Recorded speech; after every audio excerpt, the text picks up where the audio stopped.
I just remember the doctor coming in and just looking at me, and I just knew. And that's when I lost all hope. It felt like I was in the dark.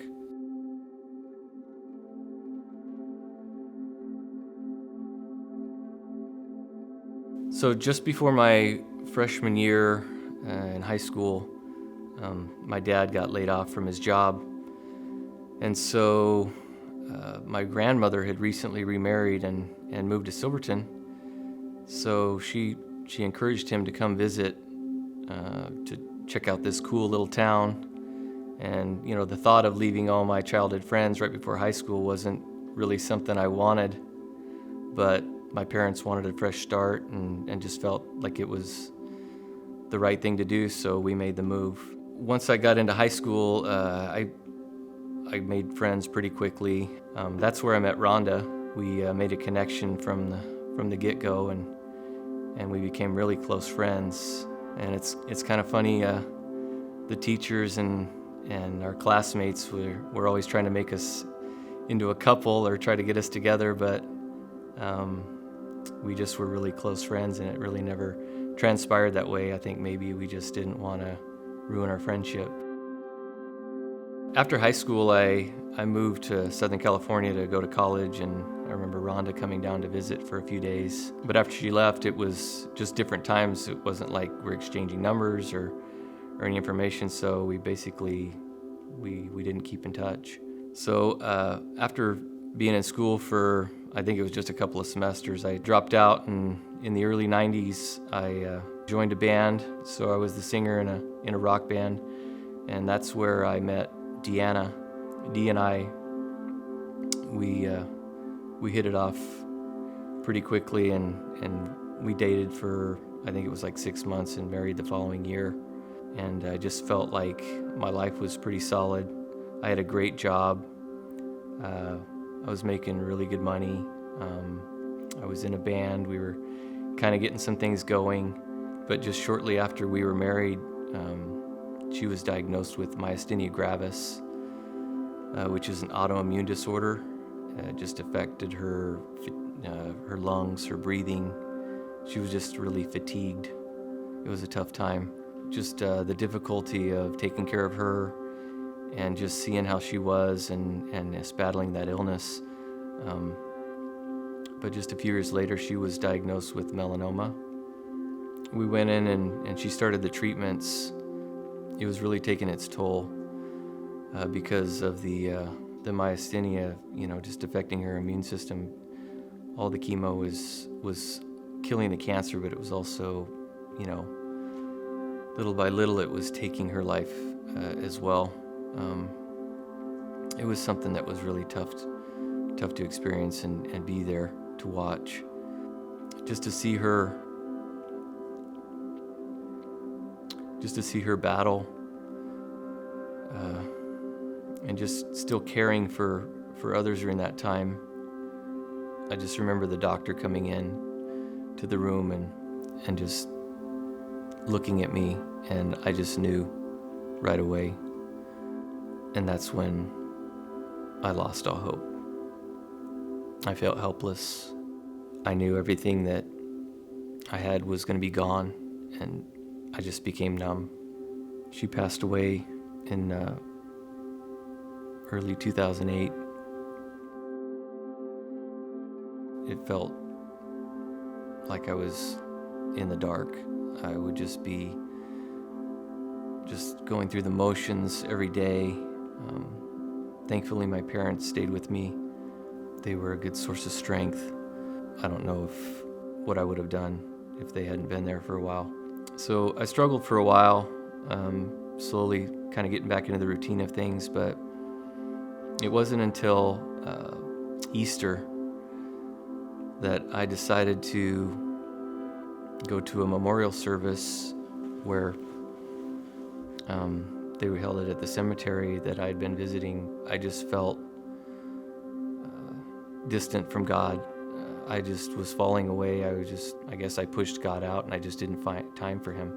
But that day, after the service, I just felt the Spirit of God re-enter my life. I went to a church service. After that, I had an awakening, and that was the day I found my way back to God. I couldn't believe what was happening. All these things were just kind of hitting me, and it was just such a strong feeling. It was overwhelming, and I think I just cried all day long. I was just filled with such sorrow of losing her still, but a joy of regaining this relationship that I had had in the past. And it was just an amazing feeling. I just felt like I had some hope again. So later that year, that was the year of my 20-year reunion for high school, and it wasn't that long after I had lost Dee, so I just was uncertain of what I was going to do. So I prayed about it, and I felt strongly that I needed to go, and it was going to be something that was going to provide an outlet and just be, joyous to see my old friends. So I decided to go, and sure enough, Rhonda was there. I didn't know I was going to see her, and it was great to connect to a lot of other friends, but most of the time it was just her and I, just catching up on 20 years, and obviously I shared a little bit of what had happened, and so but God helped me through all that, and I just felt like the conversations were a lot easier than I had anticipated. After that, I got home, and a couple weeks later I talked to Rhonda a couple of times, just saying how great it was to catch up. And I think it was just a few weeks after that God had planted this love for her in my heart that was just undeniable. After that basically hit me, we got on the phone again, and she shared with me that she felt the same way. I was speechless. The hair was standing on the back of my neck, and I had goosebumps, and how does this happen?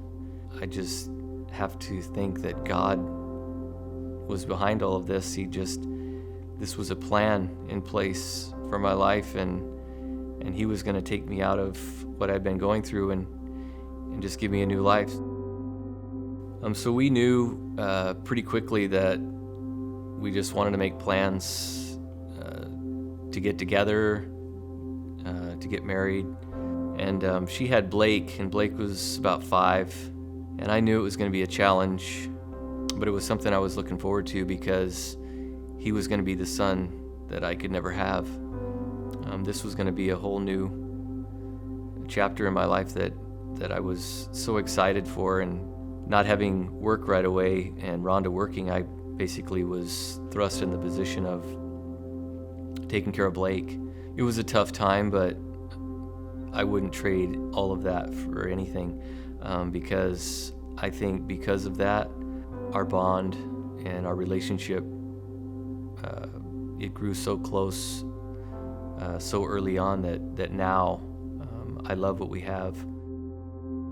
From the very beginning, Rhonda and I, our verse has always been Jeremiah 29:11, where it just says, God has a future plan for you and a hope, and that you're going to prosper. And we just feel so connected to that verse because we feel that we've had just so many things happen in our life that is just amazing, that He's provided for us when things got tough, or when we didn't think we were going to have enough or make it through a difficult time. It's just His provision, and the hope for anything we've had in our life is just He's just helped us make it through. It's hard to realize that when you're going through things as tough as they may seem,